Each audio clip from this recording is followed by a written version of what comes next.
Assalamualaikum warahmatullahi wabarakatuh. Saya Ade Maharani dengan NIM 210422232 dari Departemen Ilmu Administrasi Negara. Jadi di sini saya akan mempresentasikan laporan observasi lapangan yang telah saya lakukan bersama rekan saya kelompok 1, yaitu analisis inovasi pelayanan dalam administrasi kependudukan di Dinas Kependudukan dan Pencatatan Sipil Kota Padang. Nah, ini merupakan tugas dari mata kuliah Administrasi Kependudukan dan Lingkungan Hidup yang diampu oleh dosen Pratiwi Nur Habibi MSc.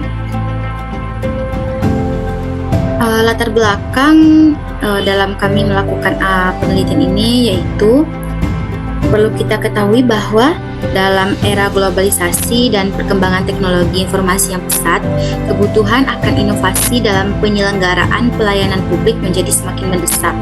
Nah, di mana Kota Padang sebagai salah satu kota metropolitan yang terus berkembang dihadapkan pada tantangan besar dalam mengelola data kependudukan secara akurat dan efisien. Kemudian pada Disdukcapil ini sebagai lembaga yang bertanggung jawab atas administrasi kependudukan di tingkat lokal, memiliki peran strategis dalam memberikan pelayanan kepada masyarakat. Serta pelayanan administrasi kependudukan meliputi pendaftaran penduduk, pencatatan sipil, dan pengelolaan informasi administrasi kependudukan, di mana tujuannya untuk memberikan perlindungan hukum, identitas, dan hak-hak dasar bagi penduduk serta mendukung perencanaan dan pelaksanaan pembangunan nasional. Tujuan dari kegiatan ini adalah untuk mengetahui inovasi pelayanan dalam administrasi kependudukan di Dinas Kependudukan dan Pencatatan Sipil Kota Padang. Kaitan antara kegiatan dengan materi perkuliahan administrasi kependudukan dan lingkungan hidup adalah di mana kelompok kami itu mendapat materi tentang administrasi kependudukan. Nah, dalam administrasi kependudukan pencatatan sipil, administrasi kependudukan adalah rangkaian kegiatan penataan dan penertiban dalam penerbitan dokumen dan data kependudukan melalui pendaftaran penduduk. Nah, pencatatan sipil dan pengelolaan informasi penduduk serta pendayagunaan hasilnya untuk pelayanan publik, pemerintahan, dan juga pembangunan. Kemudian ada dua kaitan lainnya. Yang pertama, perlu kita ketahui bahwa pelayanan publik terus diperbarui guna memudahkan masyarakat, yaitu adanya Adminduk, karena memiliki peran strategis dalam aspek kehidupan masyarakat guna mewujudkan pelayanan publik yang efektif dan bebas dari pungutan biaya apapun atau gratis. Kemudian, memberikan keabsahan identitas dan kepastian hukum atas dokumen penduduk untuk setiap peristiwa kependudukan. Adminduk juga memberikan pengakuan hukum atas identitas individu. Nah, seperti keabsahan dari KTP, akta kelahiran, dan akta perkawinan menjadi bukti legalitas berbagai urusan administrasi.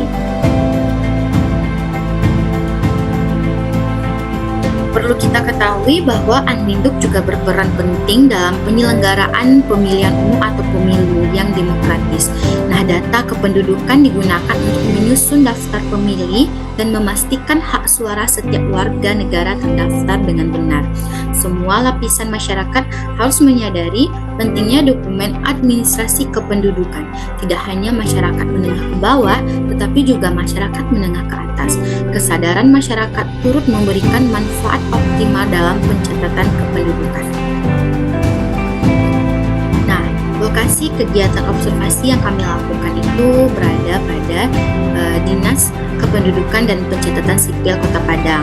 Nah, beralamat di Jalan Jenderal Sudirman, Kampung Jauh, Padang, Sawahan, Kecamatan Padang Timur, Kota Padang.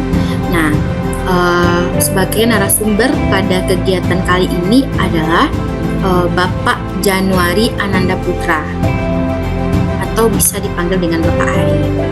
Nah, dalam Dalam tingkatannya di daerah, Disdukcapil Kota Padang bertugas dalam membantu wali kota dalam mengurus administrasi kependudukan dan pencatatan sipil di wilayah Kota Padang. Pelaksanaan kegiatan kelompok 1 melakukan pengurusan surat izin pengambilan data dari pihak kampus itu Rabu 8 November 2023. Kemudian kami mengurus surat persetujuan penelitian oleh pihak PMPTSP yaitu pada Senin 20 November 2023. Kemudian melakukan observasi lapangan pada Selasa 21 November 2023 pukul 2 siang sampai dengan selesai. Kemudian yang terakhir melakukan kegiatan wawancara yaitu Senin 27 November 2023 pukul 11 sampai 12. Hasil yang didapatkan pada kegiatan observasi ini yaitu kami mengetahui bahwa Disdukcapil itu telah memiliki suatu aplikasi yang dinamai dengan aplikasi Siranca. Nah, aplikasi ini sudah bisa diakses di Play Store maupun website Siranca disdukcapil.padang.co.id. Kemudian Disdukcapil juga memiliki hotline yaitu yang bernomorkan 0895 1355 4917 serta terdapat juga Instagram Disdukcapil Kota Padang. Jadi aplikasi ini tidak semerta bisa di-download pada Play Store tetapi juga bisa kita akses melalui website. Kesimpulannya yaitu Disdukcapil sudah melakukan inovasi terhadap pelayanan publik yang telah diterapkan semenjak COVID-19 tepatnya tahun 2020, di mana aplikasi maupun website Siranca juga sudah melakukan pembaharuan yang kedua atau turunan yang kedua dalam rangka bentuk penyempurnaan dari sebelumnya agar lebih efektif dan efisien saat digunakan oleh publik. Kemudian dalam Siranca ini ada 44 fitur yang dapat diakses oleh publik sesuai dengan kebutuhan dari masing-masing masyarakat. Nah, di sini saya mencontohkannya seperti fitur pengurusan surat ulang KTP yang hilang. Nah, kita cukup mengirimkan foto surat keterangan hilang dari pihak kepolisian setempat dan data yang diperlukan tanpa harus datang langsung ke Disdukcapil. Jadi, tidak ada hambatan lagi dalam pengurusan administrasi kependudukan ini, terkecuali jaringan dan kuota masyarakat itu sendiri. Nah, itulah presentasi dari saya. Lebih kurang mohon maaf. Assalamualaikum warahmatullahi wabarakatuh.